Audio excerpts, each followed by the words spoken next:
All right, everybody, welcome back in. Zach Gelb Show, Fox Sports 920, The Jersey, coming to you from the Princeton Orthopedic Associate Studios on a Football Friday. We'll put football on the back burner for just a bit as we have our Final Four in baseball, Dodgers, Cubs in the National League, and in the American League. Game 1 will commence tonight in Cleveland between the Blue Jays and the Indians. And now joining us is the general manager of the Cleveland Indians, and that's Mike Chernoff. Mike, appreciate a few minutes, and how are you? I'm doing great, Zach. Thanks. Well, thank you for coming on, and congratulations getting to the ALCS. But the most imperative question, the hard-hitting question out of the gate, I want to know if you and your father had your legendary catch yet this month.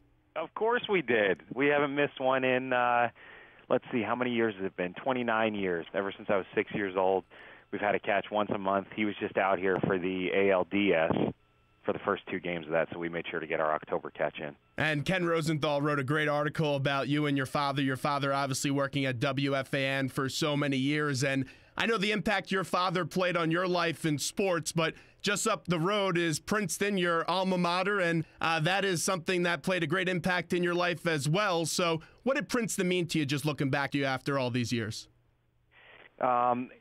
Really, in a few ways, it made a major impact on my life. First one, academically, just an incredible place to be. I was around some amazing minds, took some really challenging classes.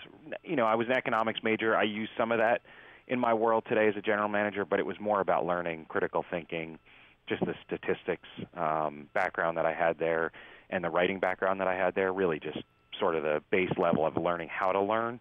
On a second level, the friends that I made there, some people that I'm still really close with, a couple of guys that actually still work in baseball, one that works in football, those connections and that network that I have. And then third was my baseball experience there.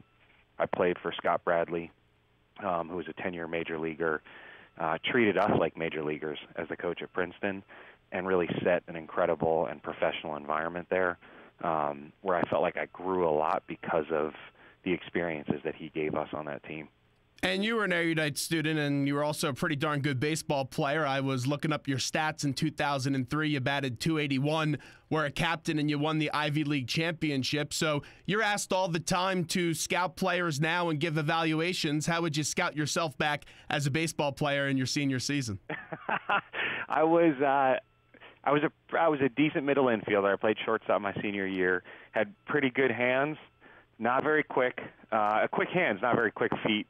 But I was steady at shortstop for sure. That was kind of my calling card. I had zero power at all as a hitter. Could get on base a little bit, work the count, came through in clutch situations, but basically zero power. I didn't hit one home run in all 4 years that I was there. And I would say every double that I hit was like a little dinker over the first baseman that I was able to leg out. They called it the Chernoff special there, that little kind of Bermuda triangle over the first baseman's head. So, yeah, I didn't get to this position because of my baseball ability. It was all the other things. Well, that's the thing. Everyone grows up when you're 6, 7 years old, and everyone writes when you're asked at school, what do you want to be when you grow up? And everyone says a baseball player. Eventually you realize that's not going to work out. I wanted to be a talk show host ever since I was about 8 years old, after I gave up the baseball dream because I couldn't hit a curveball or a fastball. When did you know that you wanted to be a part of a MLB front office, though? I didn't necessarily know it was an option for somebody like me. I was always focused on playing baseball. My dad was in the sports world, obviously, at WFAN. So I was interested in a career in sports in some way. But as an economics major at Princeton, everybody was kind of going into the finance and consulting worlds. I thought that was the path I would go. I did an internship between junior and senior years in college and with the New York Mets in their marketing department. And I was able to pick up some special projects for the assistant GM at the time, Jim Duquette. And Jim was incredible to me. He gave me all kinds of opportunities.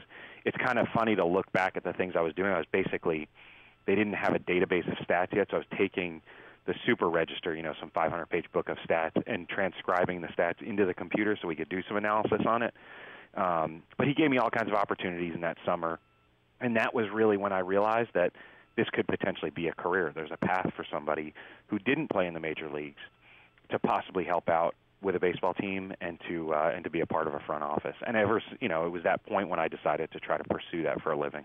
Mike Chernoff with us right now on the Zach Gelb Show. So let's get to your team that's 4 wins away from getting to the Fall Classic. This is your first year on the job as a GM. Obviously, you spent a lot of years in that Indians organization and have gone up in the ranks. When you left spring training this year, how good did you think your team could be? Did you expect to be at this point this year?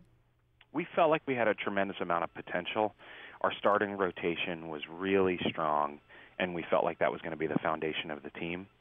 We had a lot of moving parts on offense and with our lineup, and I think we were not quite sure how that was going to work out. Michael Brantley, who was arguably our best player the year before, was coming off of an injury, and we were hoping he would be back in late April. That actually never materialized. He came back for 10 or 11 games this year, but had some setbacks in his rehab. So, when you look back on it, removing him from it, I'm not sure we would have thought we'd be so good. We ended up being second in the league in runs scored, though.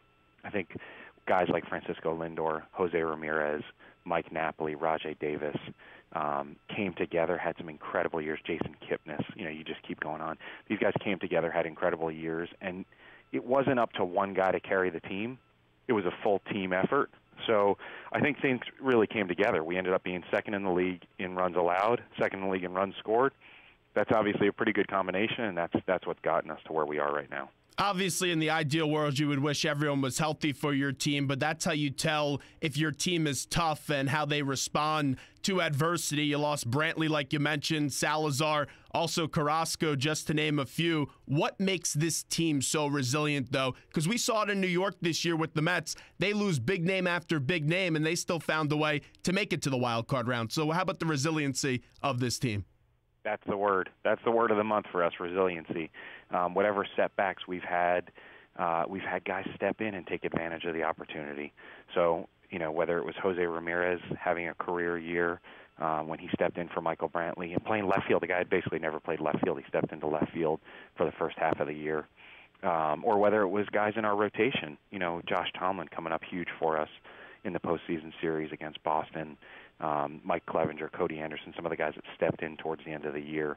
I think we've seen the ability to tap into the depth that we had, and those guys take advantage of the opportunity and fit right in with the team. So I think a lot of that is the players we had. I think a lot of it is the culture that we have, and for young players to be able to feel comfortable to perform. In my mind, a lot of that goes to our manager, Terry Francona, and the culture and environment that he set up around this team. I know Salazar is not going to be playing in the ALCS. How close was he to being ready to go for the series?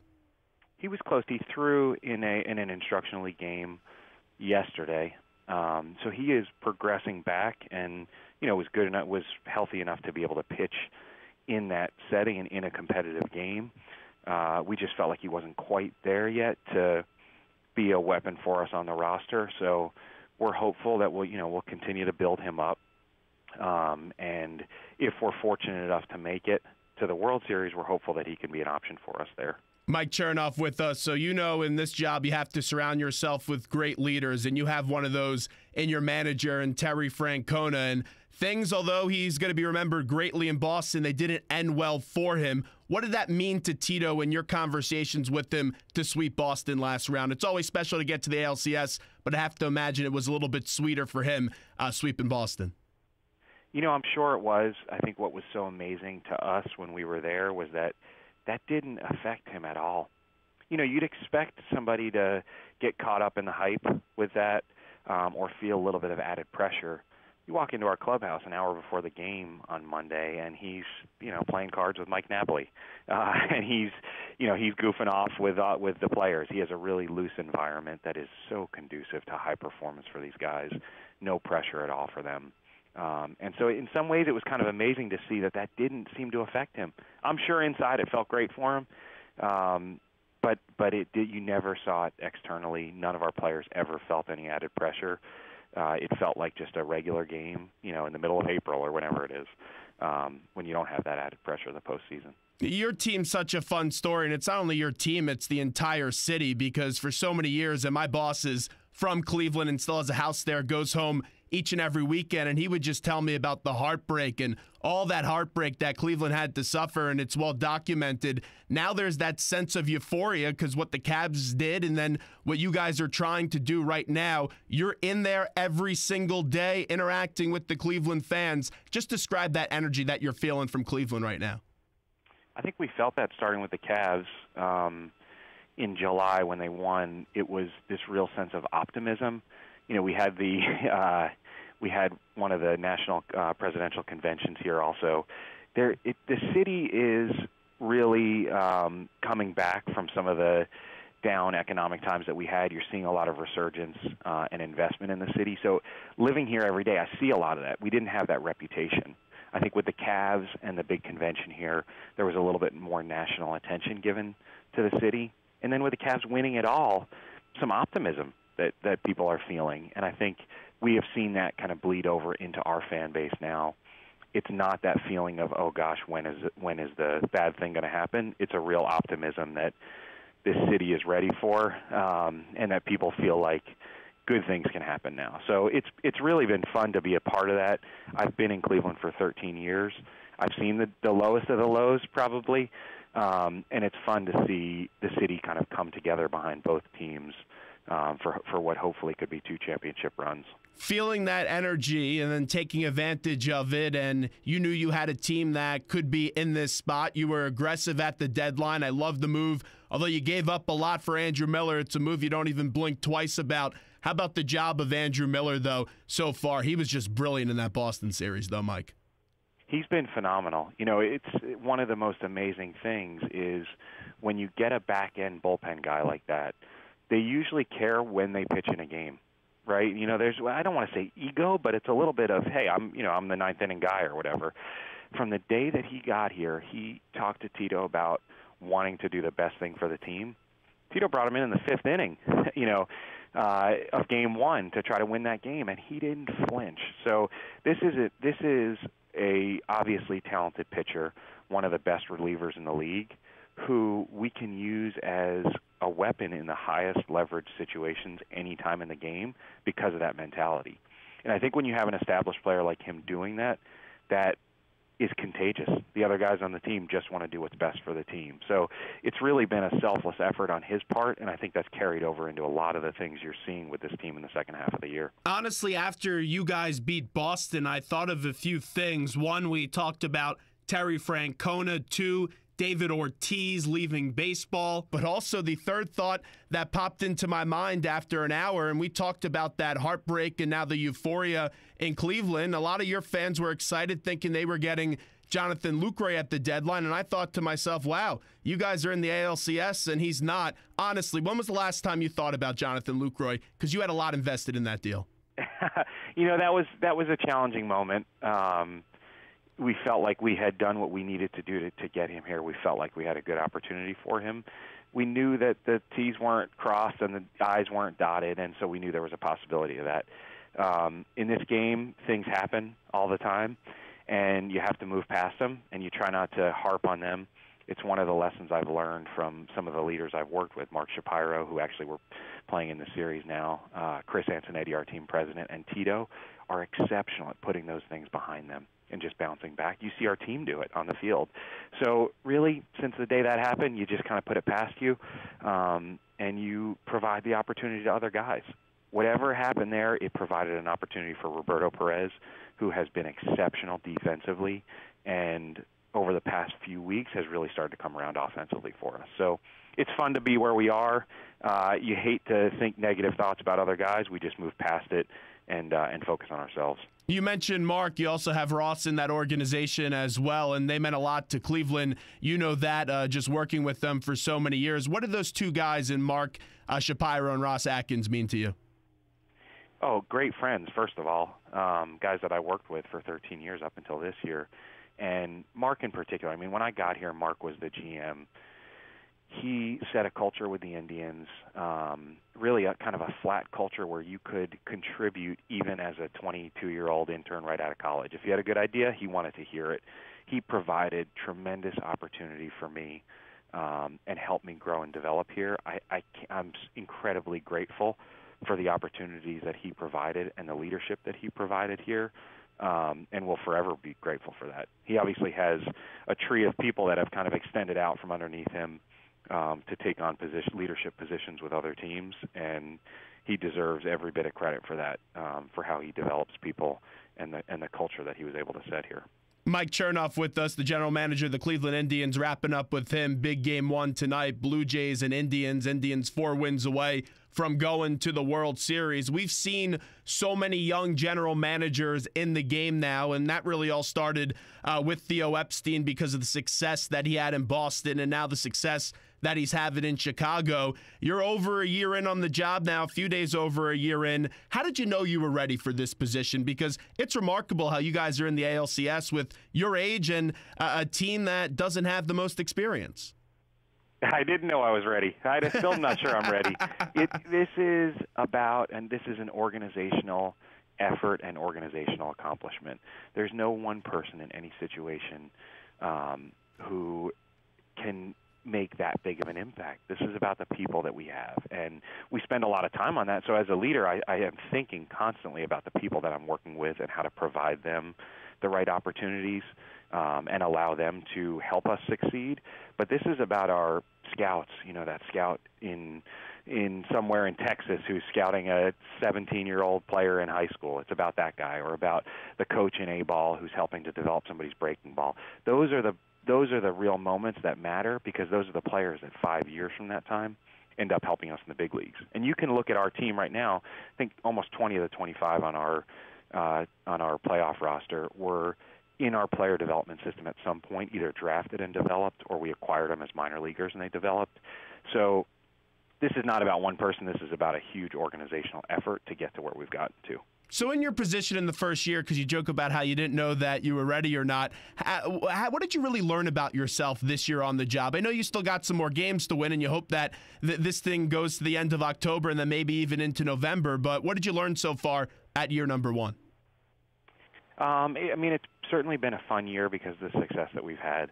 I think one of the first things you learn when I took over this job, it was great because I was able to take it over from with a team where I had been for 13 years already before taking it on. There was a comfort level with the people that I was working with. It wasn't like jumping into a new place.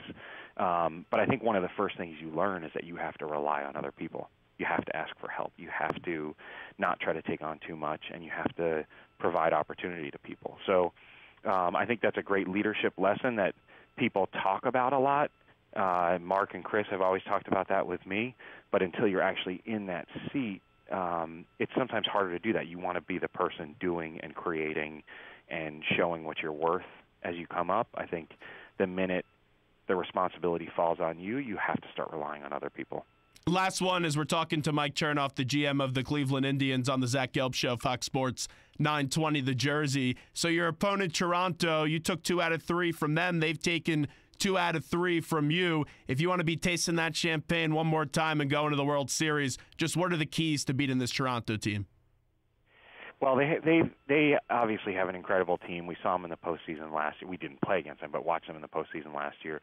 Huge amount of energy, and they're carried by a few guys that are really dangerous, especially on offense. Their pitching really came together this year. So this is going to be a really good and tough opponent. I think one of the keys for us will be how we do in the first 2 home games. We have home field advantage here. So first 2 games are at home. The next 3 we have to go into Toronto, which is a tough place to play. Their fans go crazy.